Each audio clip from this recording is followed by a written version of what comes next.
your speaker today. And yes, I know my life, but if you want me to stay on track, these are going to be necessary. So, we're talking about coming back home. So, home has been a theme in my life, and it's kind of the center of who I am. I'm always looking for the next one. And I found a lot of homes. I found them in my friends, I found them in my teams, I found them at Marywood, I found them in pretty much every place I've ever been. But we're going to start with a home that's really close to my heart, and it was high school. I know, some people don't really like high school. I loved high school. And Holy Trinity's motto is, it's a special place, time, and spirit. And it really was. Every time I walked through the door, I had someone that loved me, supported me, wanted to know what I was doing, where I was going next, and who I was going with. It was almost like having a mother 24/7 with me. And I loved my sports, and I loved my teachers, and I loved my friends. But there was a certain peace that came when I walked into campus ministry. And right from the start, we're going to get the story straight. I am not a perfect Catholic. I never was, and I'm never going to be a perfect Catholic.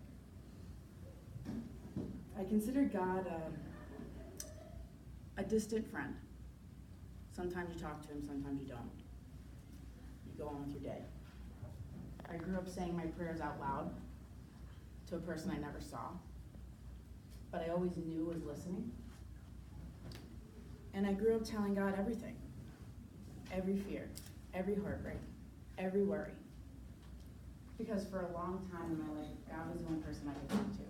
And it wasn't because I wasn't loved or supported or people weren't there. It's because I was really bad at this. I was really bad at talking about things that mattered. It was really uncomfortable, so I did it. I didn't talk to anyone. Talking about what's scary and real is hard, clearly. But as a child, I connected God to the female role models in my life. I'm really, really lucky. I have four. I have my mom, my two aunts, and my grandmother. And when I'm talking strong, I'm talking like 10 out of 10 strong. Really, really strong. People are like, why are you so loud? I'm like, you don't understand. I'm like 11. But of those four, my grandmother was probably the most influential. She did a really big part in raising me. She was the person I ran home to get my report card. She was the person that was standing in my basketball games yelling during foul shots when you're not supposed to. So, she was really, really important to me. And her faith was just incredible and unshakable. And she told us that we are people of God, and we are women of God. And when you go to church, you will sit front row. Why? Because the priest can see you. Keeps kids in order. And we're going to sing really loud.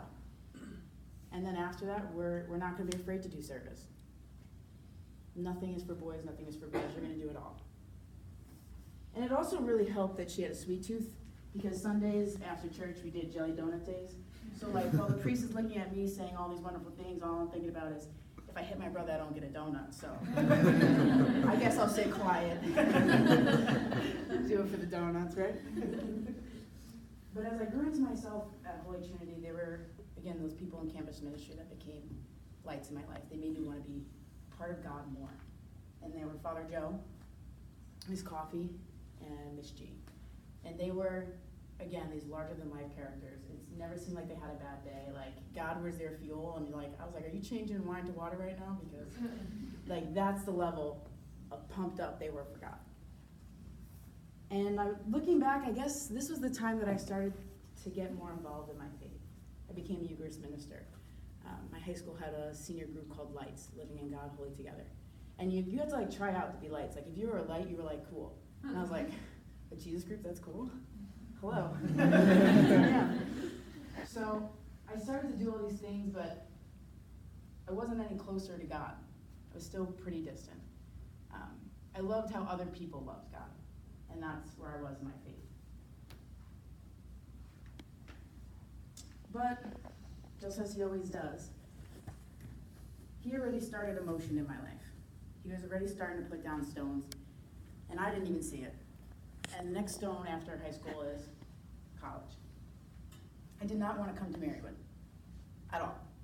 I had a applied to 18 schools. Because my mother said, they sent you something in the mail, you sent something back. I said, this isn't a gift and like a thank you, no. I don't even know what a school is. I applied to 18 schools. And I had my heart set on Lemoyne. Anyone know where Lemoyne is? It's in upstate New York. Yeah. I was like, Mom, I know what I'm gonna do. I'm gonna be a dolphin. She's like, what are you talking about? So I'm gonna be a Lemoyne dolphin. And I did it. I took the GREs and SATs at least 3 times each. I hate taking tests. Why? Because I wanted to get their top scholarship. I got in the program, I was like lit, I'm set. And then just when I think that I'm making one step to the right, God laughs and he kind of slaps me in the back of the head. And I had a friend that attended Marywood. She was a year older than me. She played lacrosse here. And she calls me and she goes, Amanda, I got you into college, don't worry about it. Got me into college? Girl, I got me into college. Like, I just did all this stuff. Like, what do you mean you got me into college? She said, Coach is calling you, pick up.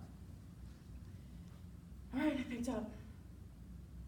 And started these huge red glowing neon signs like, you're going to Marywood. I said, I'm not going to Marywood, God. You're going to Marywood. I was allowed to play lacrosse, which is a sport I loved. Then I was allowed to play volleyball, so I was allowed to play 2 sports at the D3 level. Then Marywood gave me more money. Then Marywood had a better psychology department. And then I Googled Marywood, and it's 1 hour away from Woodloch Pine, which is my favorite place in the whole entire world. And I'm like, all right. All right, I hear you. I'm gonna go, but I don't wanna go. So before orientation, I said, Mom, I'm gonna go, but if I hate it, I'm transferring to Lemoyne. She said, no, you're not, you're going. And I got on campus and I knew, this is it. This is where I'm supposed to be. 19 schools. You know, the saying is like, 3rd time's the charm, not 19th time is the charm, but you know, 19th time is the charm. And the irony of that number is that I wore number 19 on my back for 4 years here. Didn't think twice with it. I know, God's laughing at me right now. The only jersey available is 19. Good one, Amanda.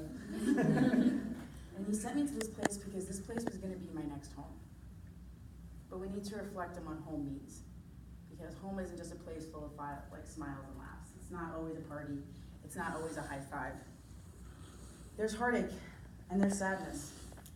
And home is where you succeed and fail, both of which I did very often here. I would say 50-50. So I'm a freshman at Marywood, I'm on the volleyball team, and fall break comes around, so I go home. And October 15th, I'm home, and my life has changed forever. The person I thought was indestructible, my jelly donut pal, dies. And here's the thing, so when people are sick for a long time, you're like, oh yeah, of course, you saw it coming, didn't you? No, I didn't. Because the child in me really, really believed that she was that indestructible, that the sickness was gonna die and she was gonna come back. But that's not how the story goes, and that's not how life works. So I came back to Marywood, and it felt like my world had just kind of fallen apart. And I unraveled. Very quickly, very fast. My grandmother was gone. It was like a month. I broke up with my boyfriend. I had a very close loved one about to face jail time. And I was really, really struggling. 10 out of 10 struggling. And I just couldn't talk about it. I couldn't talk about it. I couldn't say that I was sad. I couldn't say that I was broken. I couldn't say any of it. So I didn't say any of it, and I drank it away, because that was a lot easier than talking about the sadness. A lot easier. And I spent the next couple of years of Marywood going through these bouts of sadness and anxiety, and eating disorder behaviors, and over-drinking, and maladaptive coping, and I was lost. I was still succeeding in the classroom, I was still succeeding on the courts, I was still doing things, but I was lost. And I failed myself more times than I can count on this campus. Marywood is some of the best and worst years of my life. But when I look back, there was something very interesting that kept happening. There was a point in most weekends where, once again, Amanda was gonna overdrink, and I did. And I didn't want to be there anymore. I didn't want to be with the noise. I didn't want to be with the people. I didn't want to be with my friends. I didn't want to be with anybody. So I ran. And I don't like running. Drunk Amanda likes running. The two of them don't talk. So I don't run. So I started running. Any place, anywhere where I could be alone. And I have said more prayers out loud and cried and yelled and screamed at God under the Scranton streetlights than I'd really like to admit. I should be, like arrested or something. I don't know. And it's not a perfect story. But the road home usually isn't perfect, and it's not linear, and this is where I was. I was a Saturday sinner, and on Sunday I was sitting in the Marian Chapel in the back, not in the front anymore, I was in the back, thinking, what the hell are you doing? How many times are you going to do this? How many times are you going to fall? How many times do you want to live this story? Is it ever going to stop? Is this uphill battle just something I'm going to have to accept that I'm going to lose? And now we're back to home, because home's going to love you through these phases. And God saw this all. God doesn't just disappear just because I kept him at a distance. He was there. And if I wasn't going to listen to him, he sent me people. He sent them in the form of a coach, in the form of a friend, a therapist, a teacher, in the face of a lot of strangers in my life. And I rode this roller coaster of highs and lows till my senior year here. And I wouldn't say I was an unhappy person, but I was nowhere near whole. I had a lot of holes in me. So now comes the next stone, grad school. And I thought, this is it. I'm not staying in Marywood. Marywood's done for me. Right, isn't that funny? And I put all my applications out and I did it. I got into grad school. And I got into a dual program in California. So it was a master's in sports psychology and a doctorate in clinical psychology. Sports psychologist. Bam, perfect. That was me. That's me. I didn't have to give up anything. I didn't have to give up my sports. I didn't have to give up psychology. I got to move to California. Hello. And after spending 4 years in Grace Grant, I was like, this is gonna be it. And I really, really believed it. And then I thought I hit the double jackpot, because my best friend also got a job out there. So we spent months, I'm talking all summer, planning this road trip out to California and what it was gonna be and what we were gonna do. And let's look at apartments. Yes, we need this, the beach shower curtain, like the whole thing. It was great. And then 2 weeks before I went to California, I had a loved one of mine, again, very close, almost have a successful suicide attempt. And I was rocked. I was rocked to my core. And I didn't know what the right thing to do was. Do I leave? Do I stay? If I don't go and I stay here and nothing happens, that's a waste. If I, go and something happens, then I'm a bad person. Am I a bad person for even thinking about going? Am I stupid if I'm staying here? And I fought myself. And without my best friend, I don't think I would have gotten in the car and went to California. But at the end of the day, I had to. I had to go to my next stone. I had to go to my next path. And we got to California, and for a while, I really thought I made it.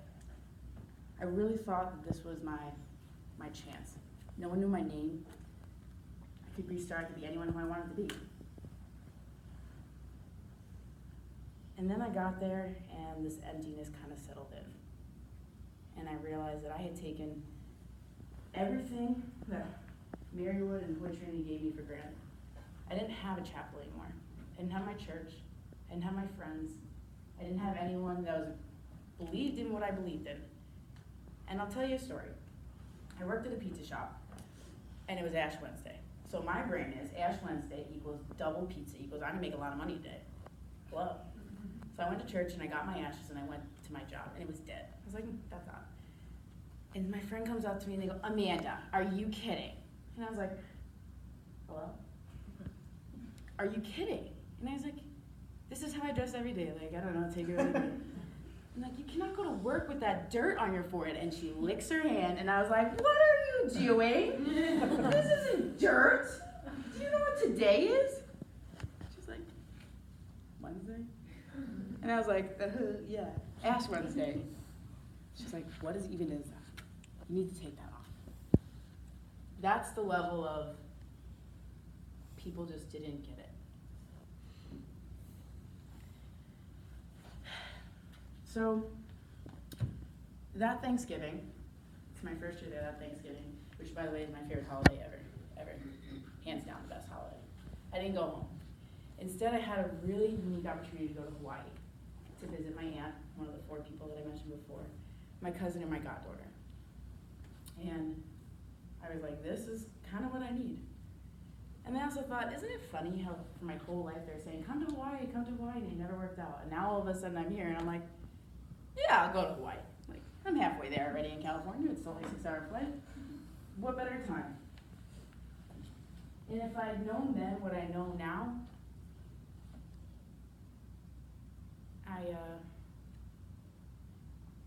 I would have saw what an amazing gift that was, that it wasn't an accident. So a week of Hawaii sunsets and beaches and playing in the sand and crying, laughing, because my aunt's even funnier than my grandmother. It was coming to an end, and we went to this church on a beach, and it was the size of a house. The whole church was the size of this room, and it was one of the most beautiful churches I've ever been in my whole life. And I remember walking in, and their place, they like gave you lays. It was like a vacation every spot you went. Like I had a lay in church, and that's the flowers. I didn't lay. And I remember feeling I'm a complete stranger here. I don't know these people. Why does it feel like home? I'm 3,000 miles away from where I considered home. And this was one of the most beautiful gifts God had ever given me. Because had I known at that point that the cancer was back, had I known that this was going to be kind of it, I probably wouldn't have left after a week. I would have done something different. And I'm going to come back to this a little bit later. So I came back to California, and to say I was challenged was an understatement. And the final straw came for me when I was in a class, no more than 8 people, and I'm the only girl. And my professor is talking, and then he looks at me, and he goes, no one that looks like you is going to be successful. And the class goes silent.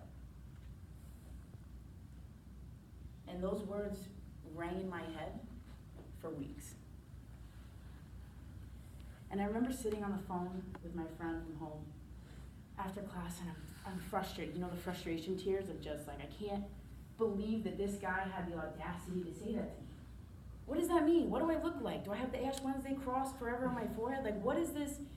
What is this?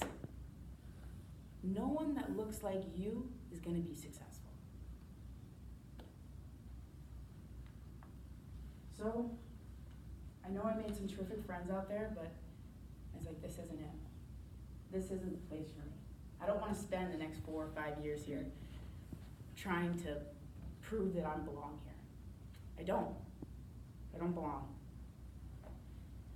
So I said, I could quit, I could drop a doctorate program and roll the dice again on a new grad program. But I could also get into nothing and then just proves that he's right. Logically, I should stay. I'm already in. And then I remember thinking, why the hell did God put me here? Why would he place me here? And I thought about it constantly, like, this isn't for me at all. It's like trying to fit a square in a circle spot. Like it wasn't where I was supposed to be. And then it hit me one day.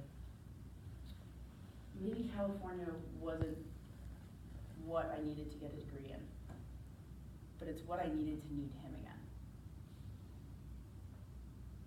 what if coming here was kind of a saving grace that I wasn't asking for, but I really, really needed?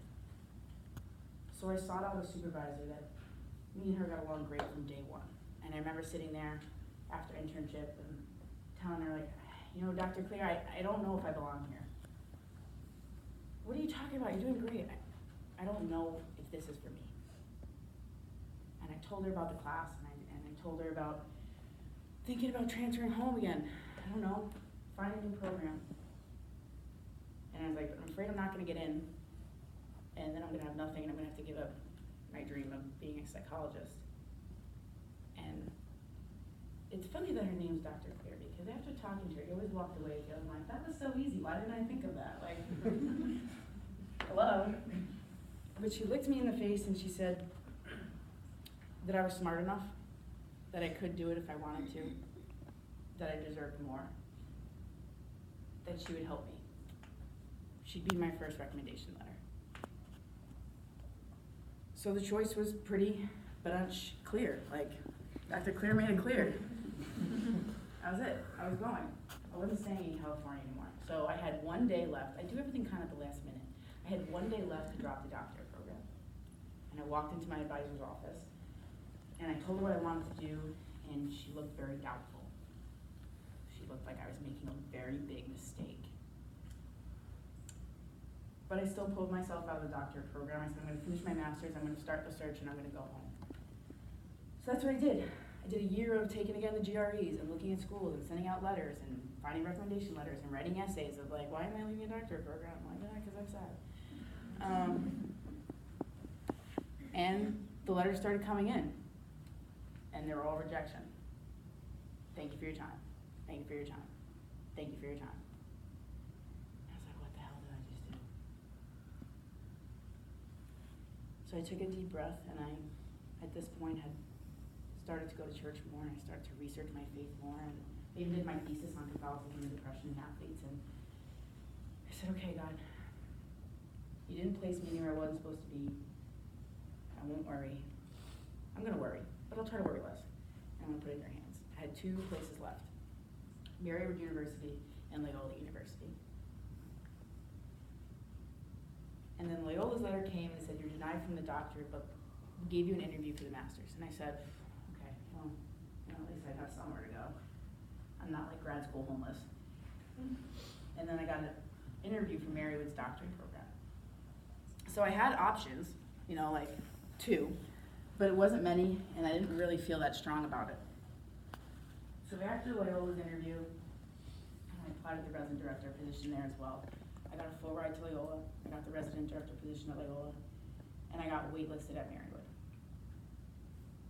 Now here's the funny part about Marywood. I had the program director write me a recommendation letter, and I still got waitlisted. So I was like, either 2 things happened. 1, she didn't believe her own letter. Or 2, you're just not gonna make it, pal. Like, sorry. And I was sweating, and I was waiting. There's a waiting period of when you're on the wait list, then you know, people with the offers, they drop it, and then they call you, depends on where you are on the wait list. So every day I'm like, hi, it's me, Amanda, can you let me back in? And it was about a good 3 weeks of those like sweats. Loyola's calling me, are you gonna accept? Are you gonna accept? Are you gonna accept? Hi, we gave you full, I don't know what you're waiting for, are you gonna accept? And I was like, yeah, okay. Over to voicemail, I'll call you back. April 15th is the final day for whether you can accept or deny. And Suparsh knows because he's in my program. April 15th, what a day we all sweated.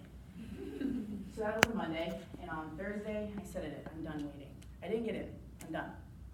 So I emailed Marywood, and I said, thank you for your time. Thank you for writing me my letter. I hope you know the other one was better. But I'm gonna go to Loyola. I'm gonna attend Loyola in the fall. And I remember sending that email, and like, my heart just kind of sunk. I was like, I'm doing it again. I'm going to a place I didn't belong. But it's the only option I got. So that's what's gonna happen. And I got an email back from Dr. Cannon here, and she said, can you wait? Patience is not a strength of mine. Can you wait? I've been waiting. This has been a whole year debacle of worrying and sweating and worrying and crying and applications and crying and waiting. I said, I'll wait one more day. But I really have to accept or deny this other position. So the next day I was getting an oil change at Pet Boys, sweating, like constantly sweating. I was like, are you okay? Waiting for an email. Like, do whatever you want with my car, just fix it. And it's kind of like if you ever played a dice game when you roll the dice and it starts to spin, and you're just watching it spin, and you're like hoping your number comes up, but it just keeps spinning. That was that feeling all day. And that's when I got an email. Congratulations, you've been offered a placement to Marywood's doctorate program. We hope to see you in the fall. So I did what any normal, sane person would do. I ran to the parking lot and cried. Like, cried. People were like, wow, they must have really screwed up that girl. I was crying. And I called my mom, I called my best friend, I called everyone. I was like, I'm coming back to Marywood. Like, I did it. I was so quick to send a lawyer, like, I'm not coming. Give it to someone else. And that weight just kind of fell. I took a risk and I rolled the dice and it was in God's hands and I got in. But that feeling just kind of went away when the panic settled in again. The devil has a really powerful way of just coming in when things are going really good and being like, and I didn't. And I realized up to that point that I was taking master courses, not doctorate. And I was like, holy crap. I mean, it's pretty highly ranked for PsyD programs in this country. I'm one of only 10 people that got in. And then the doubt settled in like, what makes you think that you can do a doctorate program? You just cried in Pet Boys parking lot. Like, your emotional intelligence is zero. And I thought about all the people in my life that told me I couldn't. And I thought about that teacher saying that no one that looks like you is successful. And I remember being on the phone with my Aunt Lori from Hawaii, and again I told her, like, I got in and I'm petrified. Now I'm scared shitless, to say the least. And she said, you know, Amanda, if this was easy, everyone would do it. And a lot of people can say a lot of things, but at the end of the day, you're doing it, and that's all that matters. And I was like, you're right. It doesn't have to be really pretty, it just has to get done. So I walked across the stage in California, and me and my best friend put everything in our cars, and we shipped our cars, and we flew out here, and 4 days later, I was starting the resident director position at Marywood. And I was stopped by a lot of old familiar faces, and some wanted to know about California, some wanted to know why I was back, and like, some also really wanted to know why it was taking me so long to do my bachelor's. Like, they thought I never left. Like, I went to one of the dining halls, like, I haven't seen you in a while. Like, I was like, I'm gone for 2 years. Like, are you almost done, sweetie? You're gonna finish this year? Don't worry, some people take longer than others. No, thank you very much. I finished on time. But the question I got most when I came back was, what does it feel like to be back? Back home, what does it feel like? And Sister Kathy actually asked me in this hallway over here, Amanda, what does it feel like to be back home? And I remember sitting for a second, and I gave the most genuine answer I could. I said, it kind of feels like you put your sweatshirt on after a really long day. Your favorite cozy sweatshirt. That's what it feels like to be back here. And I hit the ground running. A coworker and I started candlelight. I was doing retreats. I was going to mass in my favorite church again. I was praying. I was planning to do this. I did, the Sikh retreat. I was like, I'm going. Now we're here. We are Catholic. We are moving. Full steam ahead. And it felt like I could breathe again.